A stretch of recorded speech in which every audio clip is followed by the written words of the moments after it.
Welcome to the Calm Analytics channel. I'm Boris Tizengauzen. Today is November 22nd, and we have an interesting episode ahead.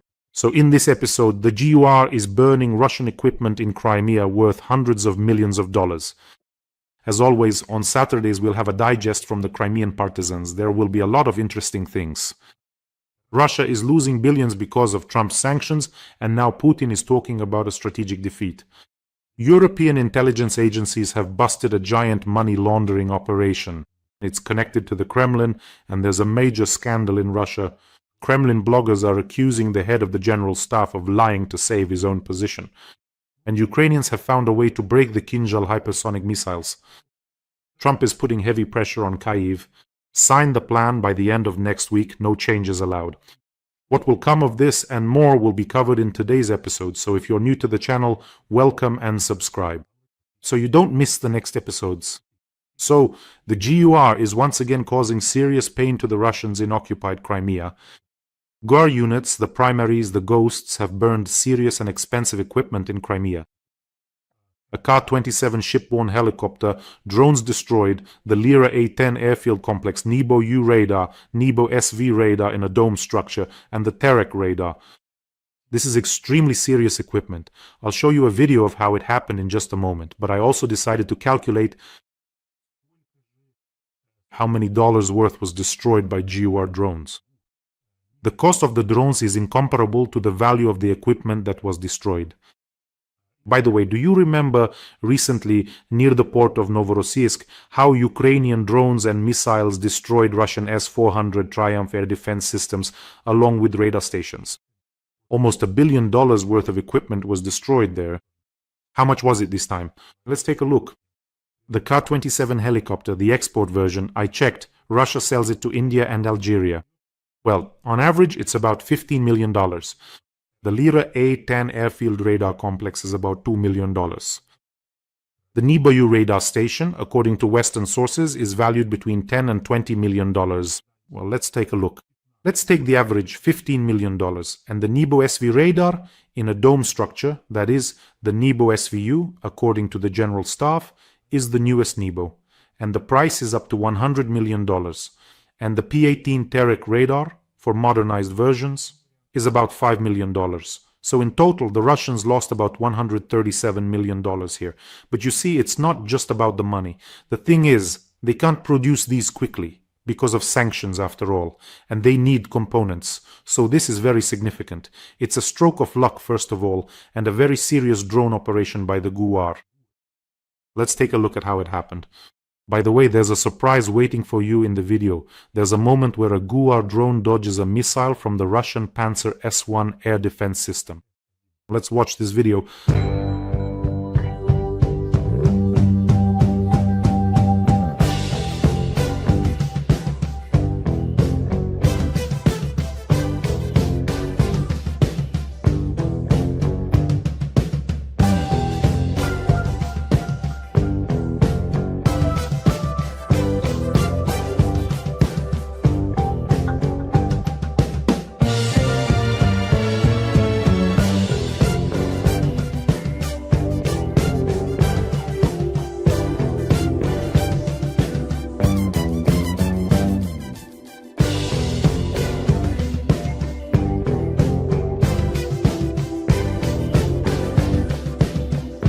Beautiful. So what does this mean? What does the destruction of so many radars mean? It means that once again, a breach has been made in the air defense system not only of Crimea, but also of other important targets located along the route through occupied Crimea. For example, the Krasnodar region, where the unfinished port of Novorossiysk is practically begging for drones and missiles to hit it again. They're trying to partially resume oil shipments. They've resumed, but Ukrainian drones and their debris have a rule. If a target isn't finished off in one go, they'll definitely come back and finish the job. A big hello to everyone working at the port of Novorossiysk. By the way, many Russian oil refineries that have been shut down can confirm this rule. And since we're talking about Crimea, where I was born, it's time for a segment from the Crimean partisans. Now, every Saturday we'll have this kind of digest. Let me remind you, I've recently established close contact and fruitful cooperation with them. And now, probably as a trusted person, I can pass on their warm greetings and news from Crimea to you. And I think I'll definitely pass your greetings on to them as well. So, in addition to the fuel problem, Crimea is now facing a serious issue with drinking water. At this rate, the situation is approaching a catastrophe, like in the Donetsk region. In general, over the past 6 months, the Chernorechinskoye reservoir has shrunk from 6 to 2 square kilometers. This has already affected daily life. In Sevastopol, water is being shut off for several hours every day in some districts. Meanwhile, the official media remain silent.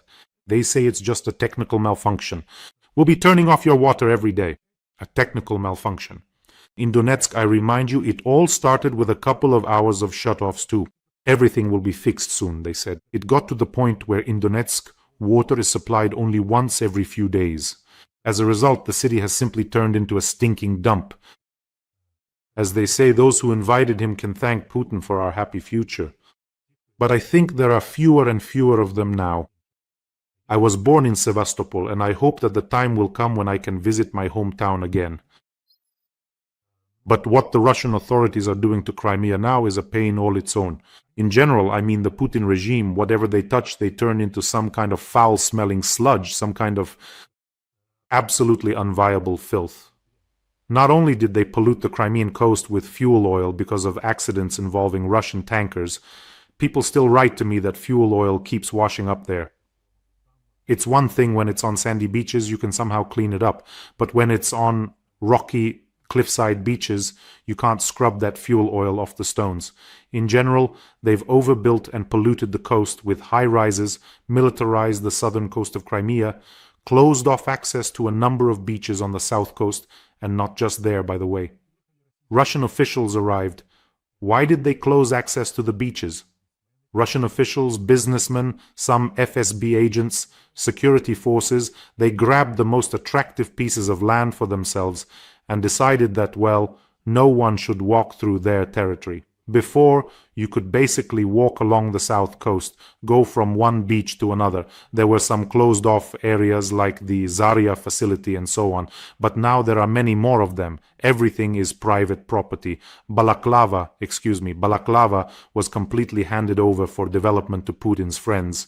The most beautiful bay with the Kembalo fortress on top. Now Rothenburg will build up Balaklava, turn it into a yacht club. And to make a yacht club there, you have to dredge the bottom, basically destroy the entire ecosystem, fill it with rubber gabions, deepen it so that the yachts of Putin's circle can dock there. And that will be the end of Balaklava as a beautiful bay. I spent my whole childhood and youth exploring, well, probably the entire southern coast of Crimea, especially Balaklava. It's really close by. Both the Silver Beach and the Lost World Beach, and the so-called Barrel of Death, which locals know well. In short, I explored every inch of that place, up and down. Could I have ever imagined back then that decades later, from there, from my native Crimea, from Sevastopol, from Balaklava, Russian drones would be launched at peaceful cities in Ukraine? I could not. Probably no one could have imagined it. The famous Massandra and 10,000 hectares of land were snatched up for next to nothing by another friend of Putin, Kovalchuk.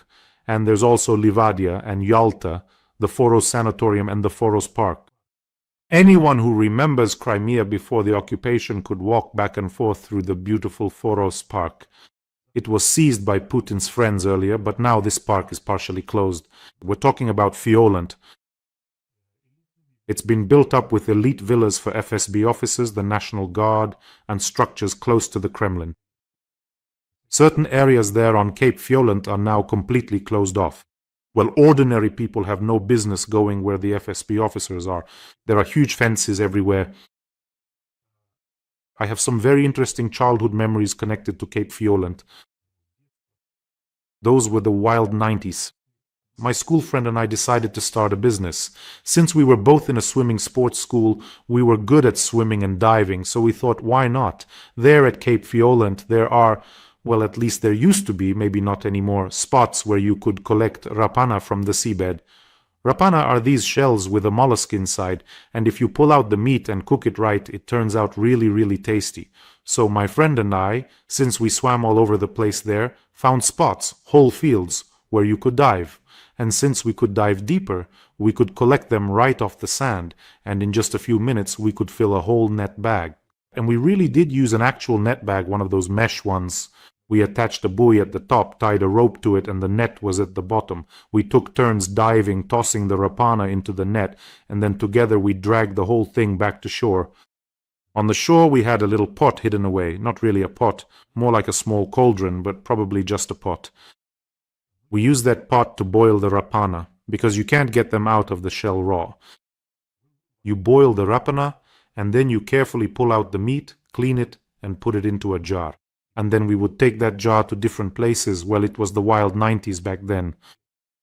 We sold this rapana meat to some seaside eateries, and actually it sold pretty well. For a while, I think we ran that business for a couple of years, and I was really excited, like when you're a kid. I was maybe 15 years old, maybe even younger. We dreamed that we were going to make a lot of money with it. Then, of course, the divers showed up. And what kind of business could we have against divers? A diver can collect everything from the seafloor. So that was the end of our business, but those were really great times. And by the way, there's one more piece of news that the local authorities prefer to keep quiet about, even though it's obvious to everyone. During the night from Thursday to Friday, drones struck the Saki thermal power plant, and as a result, military-industrial facilities and Russian military units were left without electricity. This complicated the operation of Russian military infrastructure, about which the occupiers are keeping quiet. So big greetings to you, friends. I'd like to take this opportunity to send regards from our viewers to the Crimean partisans and to thank them for their work. In Crimea, the FSB agents are just running wild. The repressions are constant. They're grabbing people left and right. Well, thanks to our Crimean partisans, the digest will definitely be coming out regularly now. And I wanted to say that the partisan movement in Crimea is growing every day. More and more people are joining. They want to do something. They want to help and so on, even though they understand how dangerous it is. By the way, that's a sign, when the Ukrainian armed forces entered the Kursk region, what kind of partisan movement was there? People grabbed whatever they could and ran away. But in Crimea, there is serious resistance going on. And the constant arrests, the constant searches happening in Crimea are proof that they can't do anything about this movement. It can't be defeated. Ukrainians and Ukraine. I think Putin would have gotten out of this war a long time ago, but he can't.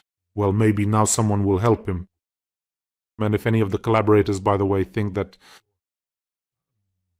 if you went against your own people, betrayed them, and now serve Russia there in occupied Crimea, persecuting Ukrainian citizens for their stance and think you will get away with it, you are deeply mistaken. Everything is being documented. Friends, let me remind you that we currently have several ongoing fundraisers for our armed forces. I currently have 3 fundraisers running, and I alternate between them so we can help everyone and support our soldiers. I sometimes share the stories of those who reach out to us, our soldiers. And today I have such a story to share. A young woman wrote to me. Her name is Dasha. She is 23 years old. She worked in television, traveled to the Donetsk region to film reports about the security situation, about shelling, and so on. She did interviews with the military. And then, out of the blue, she wrote to me saying that she started to feel less useful in civilian life and wanted to help more. She joined and went to serve in the 26th Separate Artillery Brigade on May 9th of this year. She completed her training in the 3rd Separate Assault Brigade. Now she heads the communications department for our artillerymen in the 26th Separate Artillery Brigade. She's very driven, very impressive. Right now, our artillerymen need help. By the way, they recorded a video message for us. Please take a look. Вітаємо! Ми бійці 26-ї окремої артилерійської бригади імені генерал-хорунжого Романа Дашкевича. Напередодні підрозділи дивізіону артилерійської розвідки нашої бригади втратили звукометричні комплекси «Барак-2».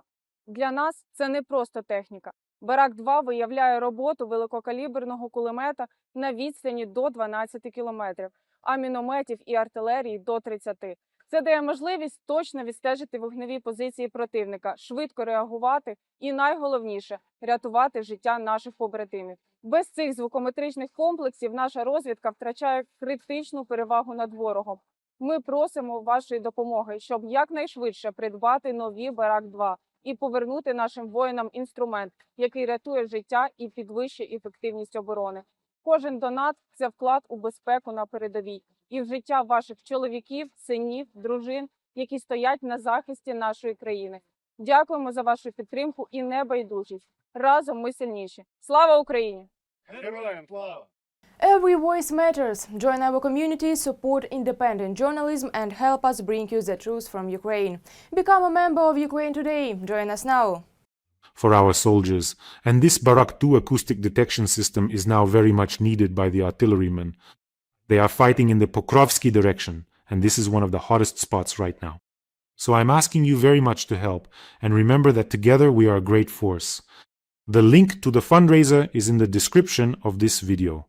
There is Mono, Private, and PayPal for those who want to help from abroad. And to each of you, I say a special thank you. Sincerely, from myself and from our fighters, you are simply the best. We talked about good people. Let's help good people, right, friends? If you suddenly don't see the payment details, there's also a QR code. If you're watching on another channel, you can use that too. And now, let's move on to the dark side of this world. The Russian budget has started losing hundreds of billions of rubles due to sanctions. Trump's sanctions against Rosneft and Lukoil, which have paralyzed more than half of oil exports to Asia, promise new losses for the Russian budget. Due to the sharp drop in oil prices, as well as the discounts that Russians have now been forced to offer both China and India, the Russian treasury is missing out on about 300 billion rubles in oil and gas revenues. That's just in November and December. These are estimates made by Russian experts themselves. Do you know what the average price is? There's a big problem for Russians there. The average price of Russian oil exports has dropped to $46 per barrel. And last week, at one point, it even fell to $36 per barrel. And what does that mean? It means that Russia is already selling oil almost at cost price. Because the cost price, as we calculated together, if you take into account extraction and transportation, depending on the region, whether it's being delivered to China, India, or African countries, ranges from $34 to $39 per barrel. So right now, they're just barely above that. And that means that when Russia was getting $60 and the cost was $40, they were making $20 per barrel. When the cost remains the same at $40 but they're selling at $42, that's only $2 per barrel. So this is serious. And the Ministry of Finance will have to, not possibly but definitely, the Russian Ministry of Finance will have to tap into the National Wealth Fund. Let me remind you that this week, for the first time in a long while, Russia began physically selling gold from its reserves. Putin said that the sanctions are actually beneficial for them. Let me remind you. How can someone just blatantly lie while making faces like that? But that's his skill, probably his main one. On top of that, 3/4 of Russian coal companies have already become unprofitable. 3/4. Every day, similar news comes in showing that the Russian economic colossus with feet of clay is starting to falter. It's already barely standing, practically balancing on one leg. And that's why the completely pro-Russian plan they're now trying to force Ukraine to accept looks even stranger.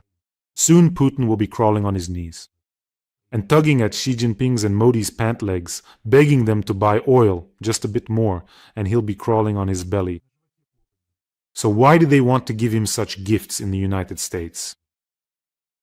By the way, Putin accused Ukraine and Europe of refusing to accept Trump's peace plan because, attention, quoting Putin, they want to inflict a strategic defeat on Russia.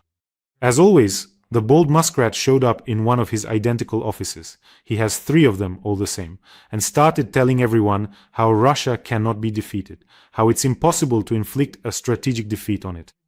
I've said it 100 times already. The Soviet Union was held together by a powerful ideology. It was even stronger than the Russian Federation, and still it fell apart in no time. For those who say it was its new rulers who destroyed it, well, there you go. As for inflicting a strategic defeat on Russia, I want to point out that no one can do it as masterfully as Putin himself. With this war, or more precisely, with its consequences, Putin himself will deliver a strategic defeat to Russia. And now, here's some news. Not about a strategic defeat, but about a painful blow to the Botoxed jellyfish's backside. European intelligence agencies have shut down one of the key financial Kremlin laundromats, a massive international network through which Russia laundered billions and bypassed sanctions for years. Essentially, through this scheme, Russia processed payments for its defense industry, purchased electronics for missiles, and paid its agents and employees, including, attention, Russia Today staff, who couldn't officially receive money due to sanctions. At the center of the scheme were two groups, TGR and SMART. And to pull this off, they bought Kyrgyz. Kremet Bank, which was turned into a shadow hub, served Promsvyazbank, the Russian special services, and so on. The most interesting thing is that these groups not only served the Russian authorities, helping them bypass sanctions and paying propagandists salaries through crypto, but also worked with criminal organizations and networks involved in the trade of illegal substances. In other words, the money was moving through cryptocurrency, through hundreds of all sorts of shell companies and grey exchangers all over Europe. So in the end, the intelligence services of the UK, USA, France, Spain, and Ireland carried out a major operation and arrested 128 people at once. Well, one hub was shut down, another will open, but they'll have to build everything from scratch again. So basically, when it turned out that the scheme was servicing, why did they suddenly crack down on them so hard? Even though it should have been shut down a long time ago. When they found out that this scheme was servicing not just criminals but directly the Kremlin as well, it became a top priority on the level of terrorism, a national security threat. That's why it was on such a scale. One of the largest operations against Russian shadow finances in the entire history of sanctions. Well, they've lost their laundromat. What can they do? It happens. Things are getting harder and harder. Russian diplomats are having their movements restricted. Laundromats are being shut down. Although I think that if they really go all in, they could hurt the Kremlin regime even more. And now, look at what's happening. An unprecedented piece of news. ZWO correspondents, Kremlin bloggers are accusing the chief of the general staff of lying. They're saying, you're lying to Putin. Let me remind you, recently the chief of the general staff, Gerasimov, reported to Putin that Kupiansk, the Ukrainian city, was occupied. And that's it, they took it. And Russian Z-bloggers came out and said, what the hell is this? That's 18 battalions of the Ukrainian armed forces surrounded in Kupiansk. Where did they all go? Where is all of this? Who took Kupiansk? No one is confirming this. And Gerasimov, in front of Putin, unfolded this victory map. And he says, we've already completely taken Pokrovsk and we've taken Kupiansk. By the way, this isn't the first time Gerasimov has been caught lying, but he has no other choice. He was tasked with taking Pokrovsk by mid-September at first, then by mid-October, and now by mid-November. And still he just can't do it, can't do it, can't do it. And this is Putin we're talking about. In fact, he promised Putin that they would definitely take it by mid-November. And Putin, in turn, bragged to Trump, as he likes to do. Like, yeah, just wait, we'll see, Pokrovsk is about to fall. That's why Trump kept granting all these delays, and in the end, at the end of October, they announced sanctions, and at the end of November, they actually imposed them. Because where is it? Where did you take Pokrovsk, Putin?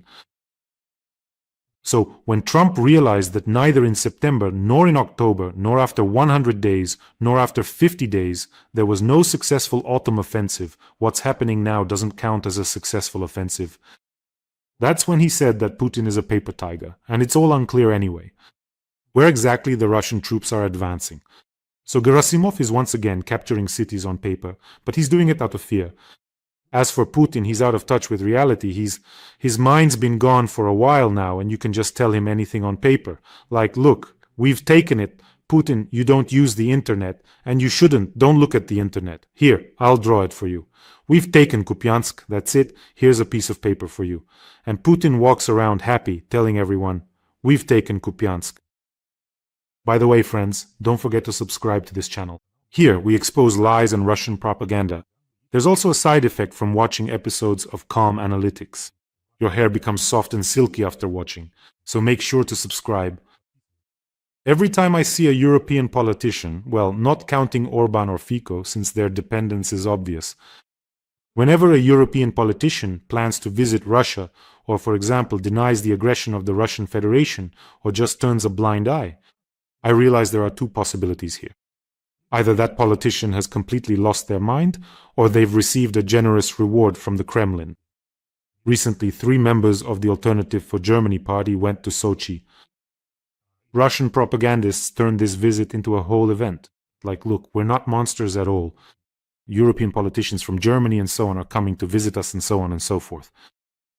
By the way, those 3 AfD deputies were supposed to meet with Medvedev, but apparently at that moment, Medvedev had grabbed another bottle of Finlandia, probably his 3rd or 4th, and just slipped into a stupor. That's why Medvedev didn't meet with them. In general, the legalization and normalization of the modern-day Hitler, that is Putin, is also a crime. And here's an instructive story about European politicians who are eager to kiss up to Putin's Botoxed behind. In the United Kingdom, a former member of the European Parliament was sentenced to 10 years for taking bribes in exchange for pro-Russian statements. Former member of the European Parliament Nathan Gill was sentenced in the UK to more than 10.5 years for accepting bribes in exchange for pro-Russian statements. At 52 years old, he pleaded guilty to 8 counts from December 2018 to July 2019. These were the episodes involved. He acted on the instructions of former Ukrainian MP Oleh Voloshin. And this is that very Medvedchuk group that scattered. Well, not everyone managed to get away, but this one did. And it was this Voloshin whom the SBU charged with treason. So they're waiting for him here, with open arms. It was this Voloshin who bribed Nathan Gill, for which he will now serve 10.5 years. Believe me, there are no fools working in the Russian intelligence services either. If any European politician thinks that they can just take a little bit, just a small amount of money, or receive some services once and that's it, they're wrong. They won't let you off the hook. Russian intelligence services, as a rule, still follow the old KGB school. They document the first transfer of a fee or a cryptocurrency transaction or the provision of certain services, or they record a conversation. After that, the person works for them for the rest of their life, often under the threat of blackmail. There is also a reverse process, by the way, in which they've also become quite skilled. First, they obtain compromising material on a politician, and then, through blackmail, force them into cooperation.